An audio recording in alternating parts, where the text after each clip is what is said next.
Today I'm going to be reviewing the GameCube controller for Nintendo and the Split Pad Pro. The GameCube controller for Nintendo Switch is made by PowerA. Meanwhile, the Split Pad Pro is made by Hori. First up is the Split Pad Pro. They're easy to put in and the sound is very snappy. Recently, 2 of my Joy-Cons broke, so this is a good replacement. And I have small hands and they fit fine, but I'm pretty sure big hands would also work fine too. I like these a lot because they're very responsive and easy to use. There's a difference in the texture too. The plastic feels a way more cheaper plastic than the plastic they use on the Joy-Con covers. That doesn't mean they feel bad though, they still feel very comfortable in my hands. I really like them a lot. There's nothing really bad with them. I couldn't figure out what the assign and turbo buttons do, but I like these a lot. If you could figure out what these buttons do though, please tell me in the comments.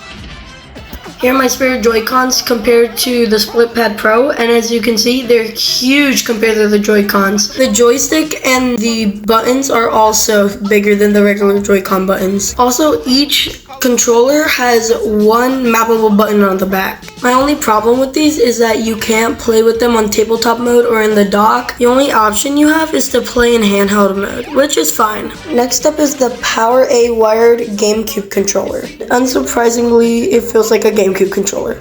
It does not support USB-C or the GameCube controller connector. Instead, it's a micro USB that came with the controller. And you can't use any other micro USB because of the little notch on the back. So if you lose it, it sucks to be you. Sorry. The GameCube controller adds 5 new buttons, which is the minus, screenshot, home, and plus, and then the last one is on the top, which is the L button. It's also very responsive like the Split Pad Pro. It feels like a GameCube controller. I've used one but never played Smash Bros with it, so I don't know how the controls are, but I've used it and it's pretty comfortable. Sadly though, when you connect it, it's used as a regular USB controller and not a Nintendo GameCube controller, so yeah. I found these red ones and I was gonna buy this one too instead of the blue one, but that one was $50, so I bought this $30 one.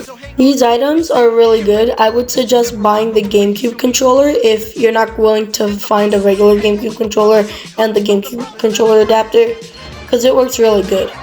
And if you need spare Joy-Cons and you want a grip for them, but you don't want to buy a comfort grip, I would suggest the Split Pad Pro if you don't care that you can only play in handheld. So that was my biased opinion of the Split Pad Pro and the GameCube controller. Bye now. The brother.